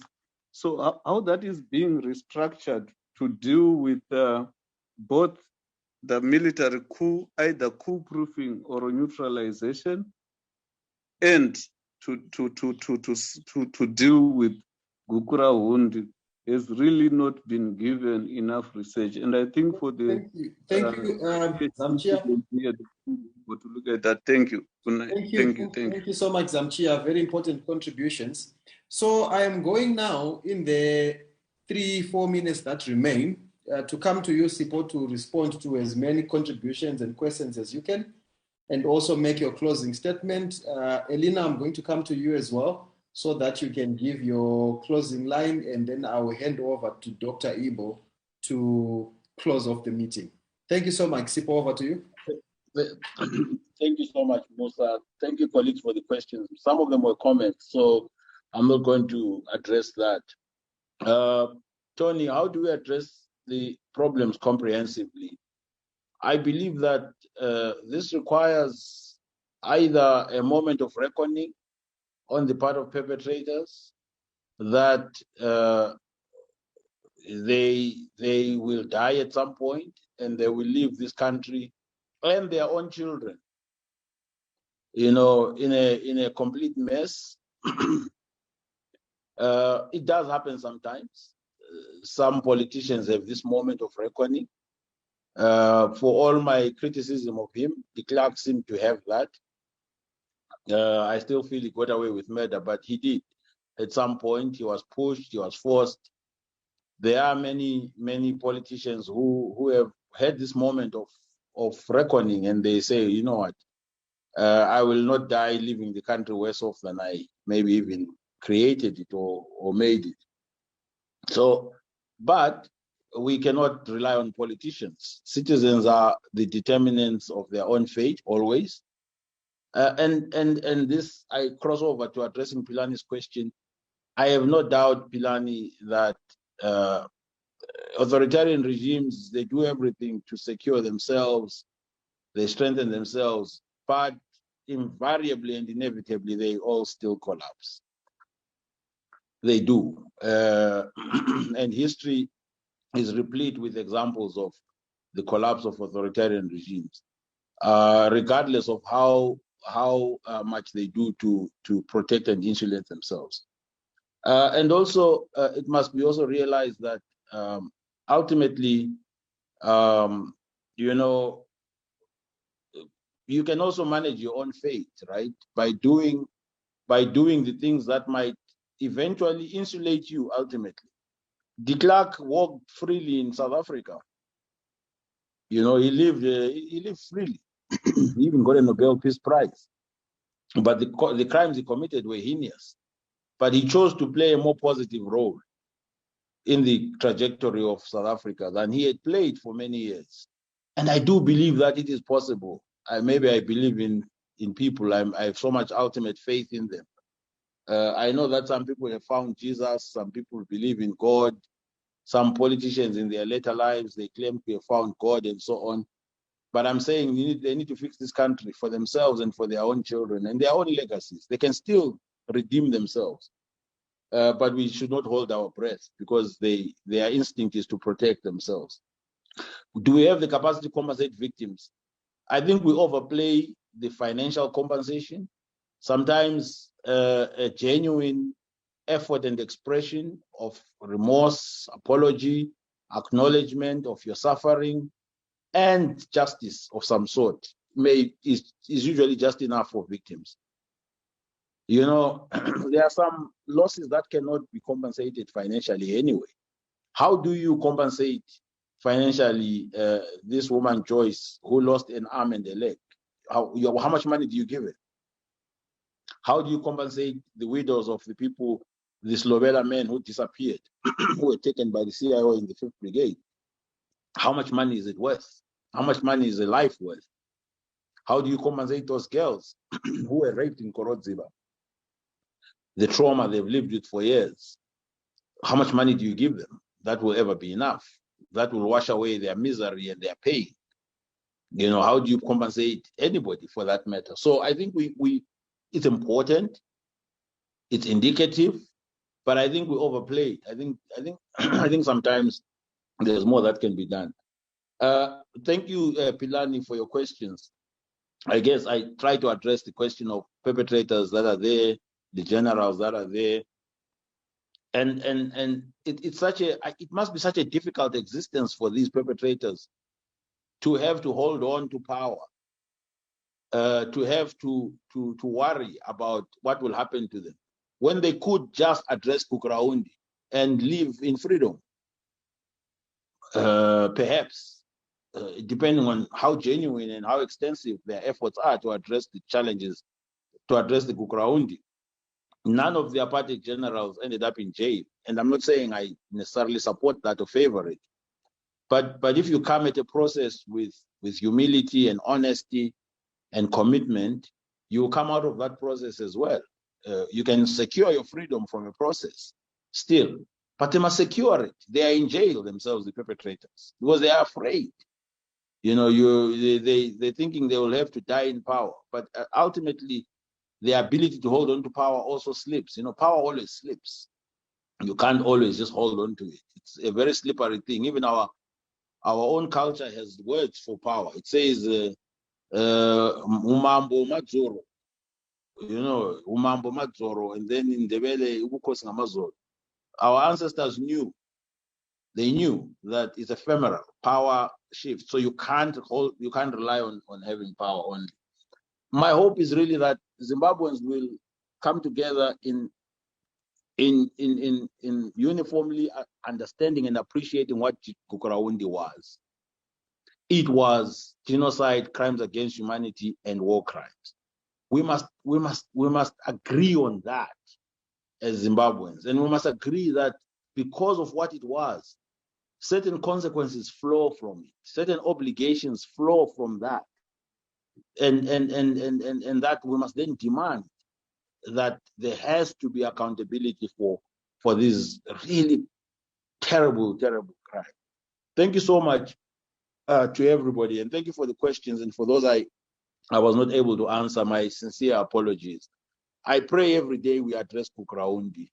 I really pray. I mean, even at my age, I worry that, you know, it will not be addressed by us. But the younger generations know so little about it, and with the little they know, it becomes even more dangerous, right? To our society. Our country is divided. The responsibility of a few individuals who committed genocide, crimes against humanity, has been collectivized. You have young people who are not even born defending genocide. They don't know anything about it. They never sat in any meeting, Politburo meeting, any Central Committee meeting, but they're saying it never happened. Yet they were born in the 90s. They have no idea. And then there's young people who say it happened. Our parents were killed. They were not there either. But our country is heading for tougher times unless it is resolved. This is my opinion. Thank you. Sipo, thank you so much. We appreciate you for that. Elino, I'm going to come to you for your closing. Okay, yes, I've just got a short thing, and I think it follows immediately on from what Sipo said. You know, had times that young people approaching me for information, and there's a couple of people who want to do documentaries. And I think we should really at least find ways to support the young people that want to do these histories. And young people have new and creative ways of using digital media to document history.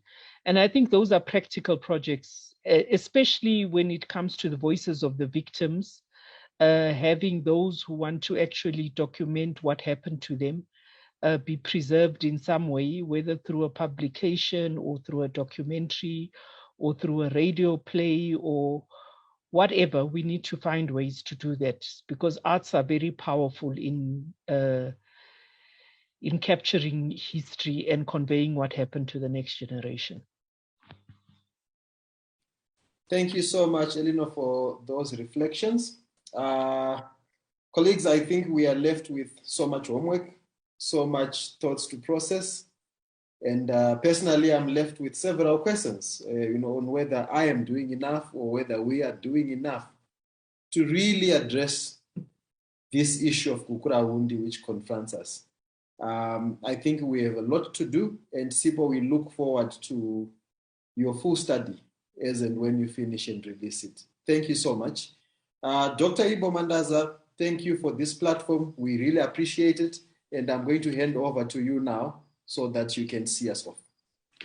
Thanks, Musa. I just have two comments to make. And before I thank Sydney and Eleanor, the first is the point at which I'm glad that others have acknowledged, Tony and Zamchia in particular, which is that the Gukurahundi is a poignant reminder of the failure so far to resolve the national question in Zimbabwe.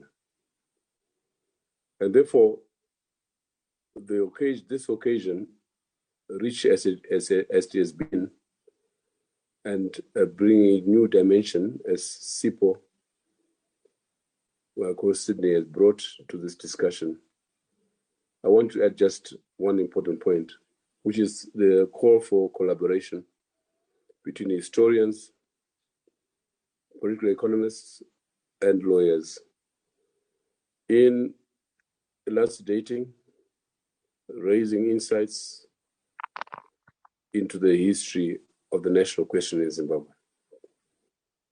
I hope that Zamchia, with whom I'm working at the moment on the history of ZANU, now understands why the background to ethnic politics in Zimbabwe. I have a section in that study which says ethnicity, ethnic politics made in exile. Because I first came across ethnic politics in exile. The rabid anti-Ndebele, anti-Zapu that I encountered in Maputo was frightening. Then I went deeper. And I want to remind Sipho, as he does his research, go back to the split between ZANU and ZAPU. Go to Gukurahundi, not Gukurahundi, I mean the Ngagao massacres.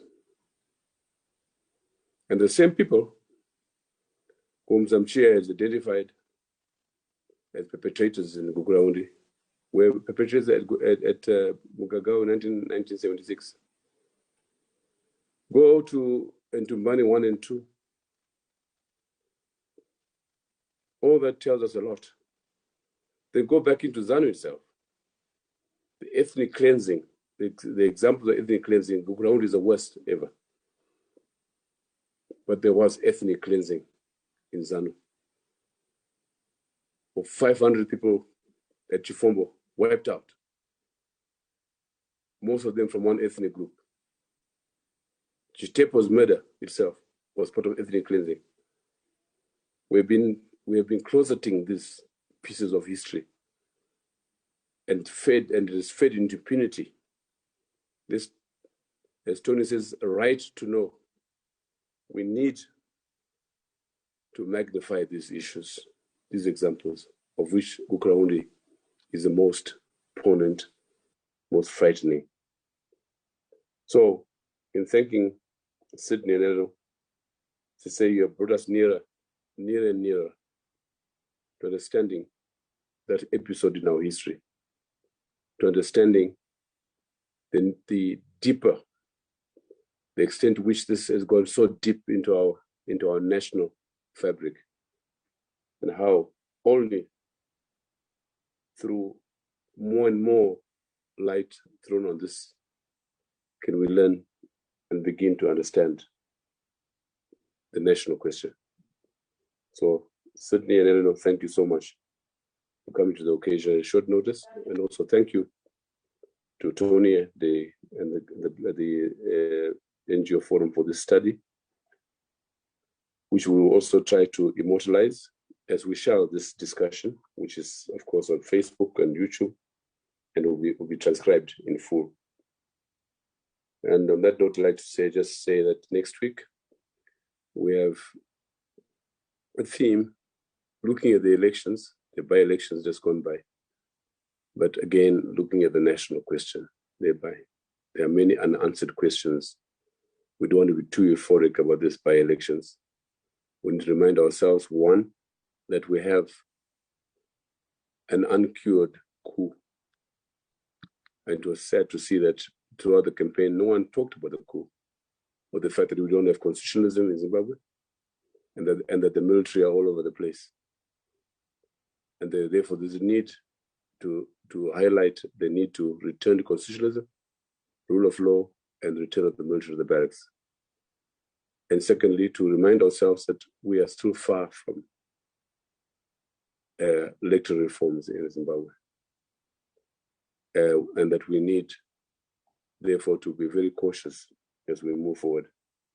And perhaps, without a risk of boring you, we need to look at the National Transitional Authority again as the only starting point through which we can have a settlement, a political settlement in Zimbabwe. I thank you. Until next week, goodbye, and thank you very much.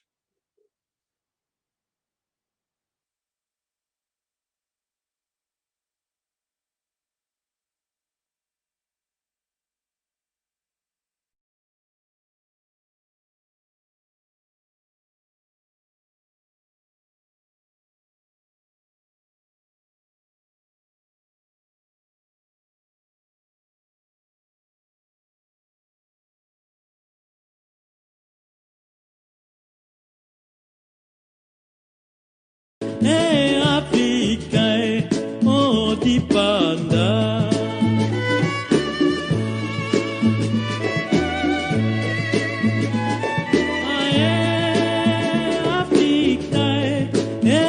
Africa, oh, liberté.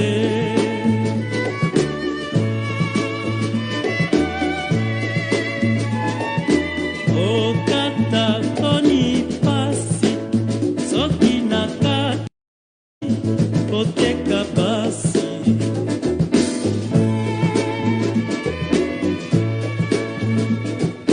Na pasi